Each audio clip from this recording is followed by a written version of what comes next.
Está entrando no ar. Você precisa saber. Muitas dicas para o seu dia a dia. Você precisa saber.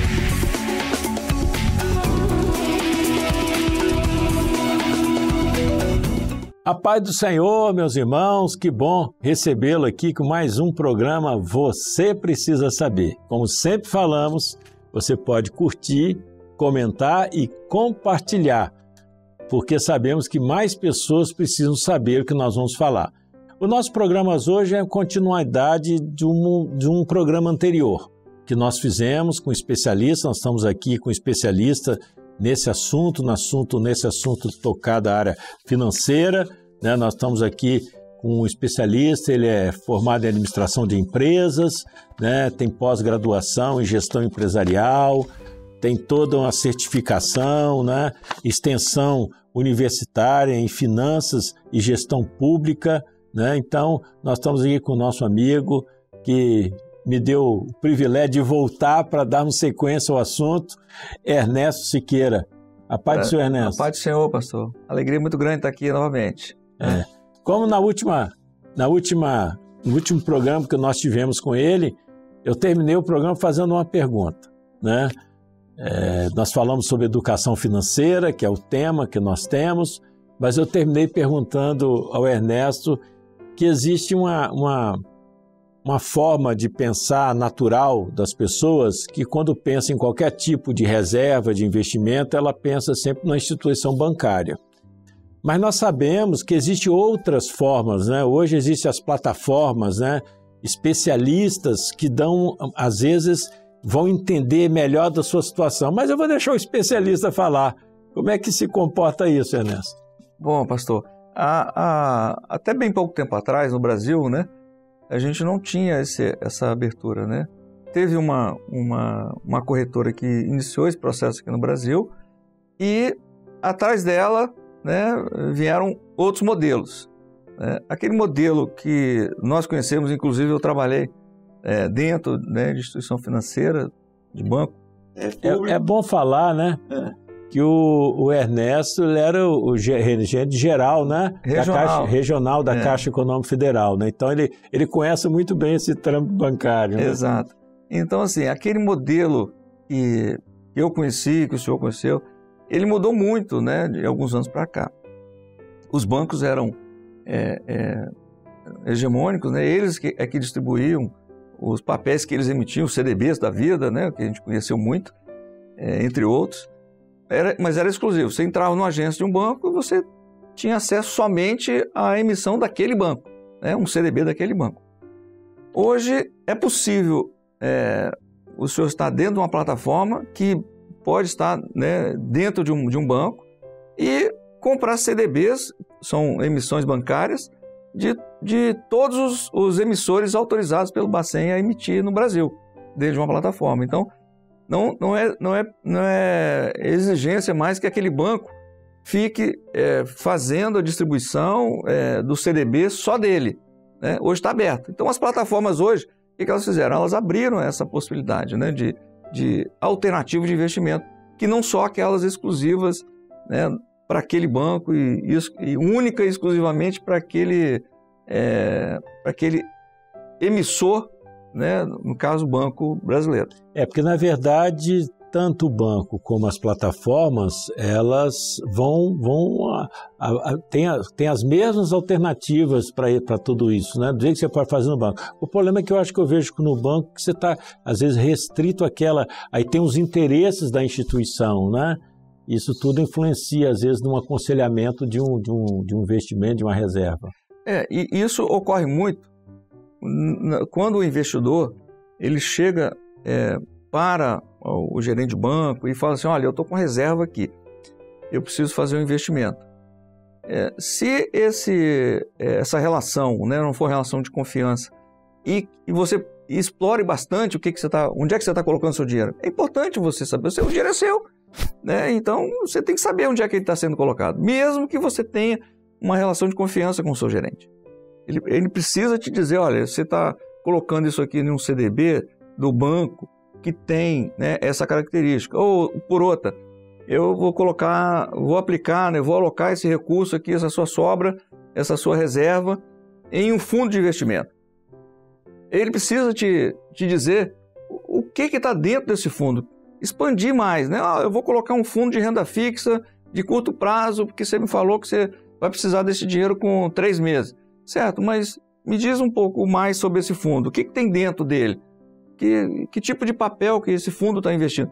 Todos os fundos de investimentos, eles investem em algum ativo, né? Então, é importante que nessa relação, você questione o seu gerente nessa relação, ou o seu assessor, né? O profissional que está lhe assessorando nos investimentos, e para entender o que é que esse meu dinheiro está comprando efetivamente no final, né? Da linha lá. O que está acontecendo? Meu dinheiro está sendo comprado, está sendo investido num fundo que... Estou citando o fundo para poder ficar claro essa importância de você discutir, né? O que esse fundo está comprando? Ele é de curto prazo? É. Então tá bom, tem lá uma tributação específica para o fundo de curto prazo. Ah, não, esse fundo aqui é um fundo de longo prazo. A tributação muda. Se você deixar um pouquinho mais do que 6 meses, você já vai ter uma incidência de imposto menor. Então, essa relação você pode ter no banco, que a gente conhece, o tradicional, mas também nas plataformas que não estão necessariamente em bancos, também estão acessíveis, né, a esse tipo de investimento. Os bancos hoje se modernizaram muito, né? A verdade é essa. Eles abriram dentro da própria estrutura alternativas para que se invista em outros ativos que não só e exclusivamente do banco. Muito bom. Nós comentamos também sobre essas variáveis aí, né? Fundo de investimento, ações, fala-se muito em criptomoeda. Você pode dar algum ponto assim, geral sobre esses aspectos? O que a pessoa tem que ver quando pensa em fundo de investimento? Se tem um retorno, né? Tem alguns fundos devolvem como dividendos, não é isso? Tem algumas coisas que precisa ser avaliada nesses pontos aí. Na realidade, a indústria de fundos é uma indústria bem complexa do ponto de vista... É simples do ponto de vista, eu vou investir em um fundo. É muito simples, né? Mas para cada realidade, para cada perfil de investidor, para cada momento do ciclo da vida, né? Você tem lá uma composição de fundos, no caso específico de fundos, que vai lhe atender melhor. Então, a importância, como a gente falou lá atrás, né, da educação financeira, é você conhecer exatamente, né, o que está permeando os seus investimentos, a sua reserva. E nessa indústria de fundo é importante o seu diálogo, você explorar o máximo que você puder de quem está se responsabilizando por alocar aquele recurso seu, né? Você pode fazer de forma independente? Pode. Naturalmente, se você tiver um conhecimento mínimo, você vai lá e faz as suas alocações. Mas é importante você ter um assessoramento e que você confie, na verdade, né? Porque a indústria de fundos, eu vou citar só um exemplo que eu já comecei a falar anteriormente. Um fundo de curto prazo, ele tem uma carga tributária que já está definida. Se eu ficar um mês, se eu ficar um ano, a carga tributária vai ser a mesma, certo? Um fundo que é classificado como longo prazo, ele tem uma diferença. À medida que o tempo vai passando, a minha carga tributária diminui até o mínimo estabelecido, certo? Então, assim, dependendo da sua conversa inicial e da sua necessidade de retornar com esse dinheiro para o seu bolso, para algum planejamento, né, algum projeto, você tem que saber exatamente aonde vai colocar aquele seu recurso. Olhando do ponto de vista que esse recurso precisa me entregar o maior retorno possível dentro daquela realidade, da minha realidade específica, do meu perfil de investidor, naturalmente. Então, até o aspecto de liquidez é importante se avaliar na hora dessa, né? O dinheiro você está disponível para 2 anos, para 6 meses, para daqui a 2 meses, porque senão você pode fazer um investimento a longo prazo, mas você já sabe que esse dinheiro vai ficar até lá, então é até pior, né? Exatamente. Essa conversa é muito importante com o seu gerente, com o seu assessor de investimento, com um profissional que está lhe auxiliando na alocação desse recurso. Porque a partir daí, ele conhecendo o seu perfil de investidor, né? A sua sensibilidade, o seu apetite a risco, tomar risco, o ciclo da vida que você está, olhando o prazo que você vai precisar desse recurso. Tudo isso, o profissional consegue fazer ali a melhor alocação, considerando esses pontos. Certo. Fala-se muito no mercado de ações, né? A gente vê muitas pessoas falando e às vezes esse mercado é um pouco, não sei, desconhecido para a grande maioria, né? Até porque para entrar no mercado de ações as pessoas têm que ter um conhecimento mais um pouquinho apurado, né? Uhum. Principalmente essa questão de saber lidar com risco, com oscilação de mercado, porque não sei se é isso que eu estou te falando, que às vezes fala que ao longo prazo o mercado de ações, a possibilidade de se dar uma rentabilidade, se você botar no lugar certo, uma rentabilidade maior. Mas o problema é a pessoa conseguir durante esse período ter resiliência para lidar com as oscilações, né? É verdade. O mercado de ações tem uma máxima de um grande investidor americano, e ele classificou o mercado de ações como, traduzindo... Warren Buffett? Exatamente. Ele traduziu, né, o mercado de ações de uma maneira muito fácil de todos entenderem. Na verdade, ele falou assim, isso é um mecanismo de transferência de riqueza do investidor impaciente para o investidor paciente. O que ele, traduzindo, né, mais próximo da nossa realidade, quanto mais paciência eu tiver e quanto melhor assessorado eu tiver, quanto mais informação eu tiver no mercado de ações, melhor vai ser o meu resultado, certo? O que eu não posso é fazer aí o movimento que a gente vê nesse mercado de ações, que é um movimento assim, todo mundo está comprando uma ação, né, qualquer lá, né? Eu vou lá e compro também. Mas eu não sei se está no momento de comprar ela, de repente está no momento de vender, né? É importante eu conhecer isso. Se eu tenho interesse nesse mercado, ou eu busco conhecimento, ou eu vou até um profissional que tenha um conhecimento mínimo que possa me auxiliar a navegar nessa classe de investimento, né? Você mencionou essa pessoa, Warren Buffett, né? É muito conhecido, né? E ele tem um conceito, acho que é ele que fala buy and hold, né? Ou seja, compre e esquece, né? Deixa para lá, né? Na verdade, nesse mundo de ações, o mercado de ações tem várias estratégias, né? Uma delas é essa, né? Você comprar e permanecer com ela no seu investimento. Por exemplo, ele tem lá uma posição de Coca-Cola, que é conhecido isso, né? É público isso. Ele tem lá uma posição de Coca-Cola que ele comprou e ele mantém. Né? Isso, ele comprou e segurou na carteira dele. Pode acontecer o que acontecer uma ação, ele vai manter. Ela caiu, uma hipótese, né? Caiu 10%, ele tá nem aí, vai manter, porque o foco dele está no longo prazo. Né? Tem outra estratégia que você compra e vende no mesmo dia. Né? Tem outra estratégia que você compra e faz uma venda no dia seguinte. De acordo com a estratégia que você montar, que o seu assessor montar, né, que o conhecimento permitir montar, você vai fazer naturalmente seus investimentos. E é muito importante, né, Ernesto, as pessoas terem consciência que esse mercado não é para amador, não é para pessoas que vai na empolgação em cima de um tem que ter de fato uma assessoria bem firme para você não ter assim às vezes um prejuízo. A gente ouve muito falar sobre isso, né? As pessoas botam o dinheiro dele todo numa ação achando que aquilo vai dar e de repente o negócio dá alguma coisa no mercado surge e aquilo dá uma queda e aí a pessoa daqui a pouquinho está numa situação desfavorável. Tem que tomar muito cuidado, né? É verdade. Esse cuidado é importantíssimo, né? Você não ir por movimentos, né? É importante, nesse mercado de renda variável, de ações, é importante você entrar com um conhecimento mínimo ou em um profissional que você tenha uma confiança absurda e absoluta e que seja comprovada a experiência dele É verdade. E falamos de investimentos alternativos, né? Existem vários aspectos aqui que você podia falar um pouco sobre isso, sobre essa parte de liquidez, prazo, custo, taxa, todos esses aspectos, quando a gente fala de alternativos. A alocação alternativa ou investimento alternativo são vários, né? Desde investimento, eu vou fazer uma carteira só de moedas, por exemplo, eu vou fazer uma alocação, né?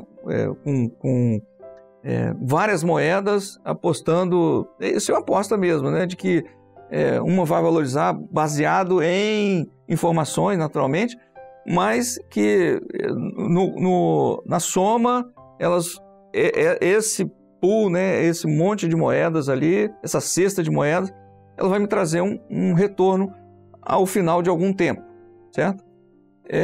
Entre outras, né? Tem aí as criptomoedas que o pessoal está investindo muito. Aqui no Brasil, inclusive, tem aí os ETFs da vida, né? Que fazem investimento em criptomoeda. Entre outros, assim, existe alternativas para Brasil e também para fora de Brasil. Bem, todo esse aspecto aqui, né? Tem que ser muito toda pessoa de fazer pensando no seu futuro, né? Que deveria ser uma preocupação desde cedo, como você falou lá, dá um presente de alguma coisa e às vezes hoje nós podemos quase que afirmar que a maioria da população assim, nunca tem se preocupado com o seu tempo mais na frente, né? De fazer essa construção, né? Então isso é muito importante e existem mecanismos que você possa entrar nessa, às vezes com valores até pequenos, né? Sim. Que às vezes as pessoas pensam que para investir eu tenho que ter muito dinheiro. Não, eu lembro uma ocasião, um profissional mostrou para mim que se eu tivesse pego, por exemplo, 10% do que eu tinha de salário na minha época, lá atrás da Vale Rio Doce, né? Eu fiquei 25 anos lá. Eu teria uma reserva extraordinária se eu tivesse tirado um pouquinho para guardar. Isso a gente tem que pensar nisso, né? O menor que seja, né? Menor que seja. Hoje as alternativas de investimento, você não precisa ter muito. Você pode fazer com valores muito pequenos mesmo. Eu estou falando assim, valores de R$10. É uma coisa que hoje você consegue comprar uma cota de fundo no valor de R$10. Então, isso está disponível hoje. Mas é muito pequeno. Tem até alternativas menores. O mercado de ações, por exemplo, é um bom exemplo, né? O que é comum hoje? As pessoas esperarem algum volume se tornar para ela começar a fazer um investimento ou olhar investimento. E aí, vou voltar lá naquela história da poupança, né? Primeiro você faz uma reserva na poupança, você, agora eu já vou começar a investir de uma forma diferente. Sabores diferentes. Pois é uma estratégia que a gente entende que é individual, né, pessoal, a gente não vai fazer nenhuma crítica aí, mas tem alternativa melhor, mesmo com a sua sobra mensal no orçamento que seja pequena, você consegue fazer alocações olhando naturalmente, né, para o longo prazo, consegue fazer alocações que no final, né, quando você efetivamente vai precisar daquela reserva, ela vai te entregar um volume, um valor maior do que, por exemplo, você deixar lá numa poupança te consumindo aí o seu poder de compra, né, ao longo do tempo, entendeu? Bem, estamos chegando ao final de mais um programa, o assunto é muito interessante, né? E de cara eu quero agradecer a presença do Ernesto mais uma vez, disponibilizou o tempo dele para voltar aqui para passar essas informações. Ernesto, obrigado pela sua vinda, os assuntos foram muito interessantes, eu tenho certeza que muitas pessoas precisam saber, não é verdade? O que você teria de uma mensagem final para os nossos irmãos que estão ouvindo, aquele que está assistindo o programa?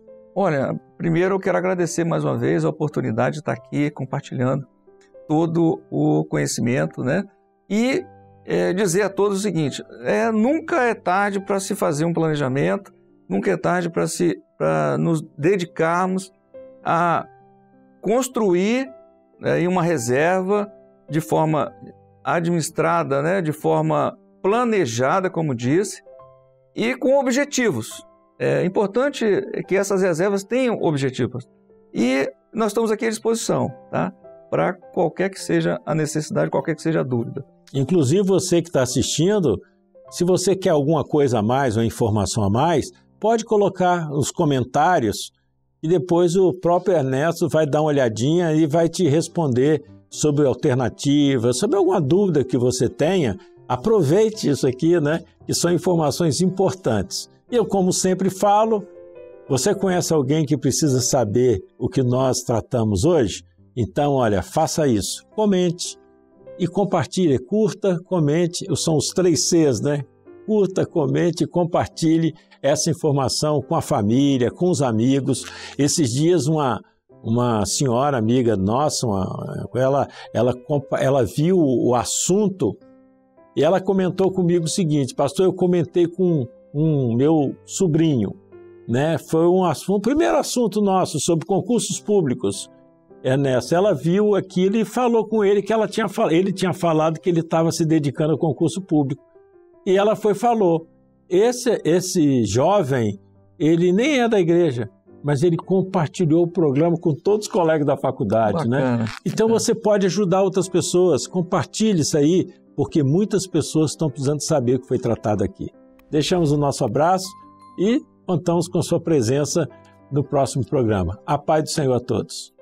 Você precisa saber.